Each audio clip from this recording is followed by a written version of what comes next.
Martedì 5 agosto, San Cassiano Vescovo. È il 217° giorno dall'inizio dell'anno, ne mancano 148 al termine. Il sole sorge alle 5:59 e tramonta alle 20:33.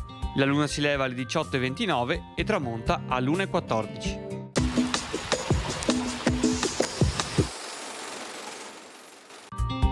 Non ricevendo rinforzi, per evitare un massacro, Marcantonio Bragadin, comandante delle truppe veneziane nell'assediata Nicosia, capitale di Cipro, consegna le chiavi della città all'Alà Mustafa Pascià. Già dal 2 agosto aveva ottenuto che i soldati veneziani, assieme alle donne e ai bambini, si imbarchino sulle navi. Pur avendo ottenuto un salvacondotto, quando si presenta all'Alà Mustafa, il Bragadin viene afferrato e legato coi suoi compagni, cominciando una vergognosa voltafaccia.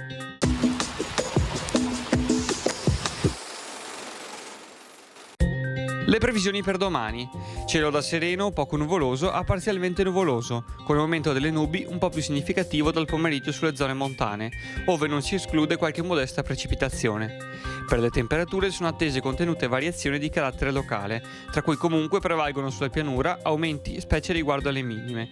In quota aumenti dalle minime e diminuzione delle massime.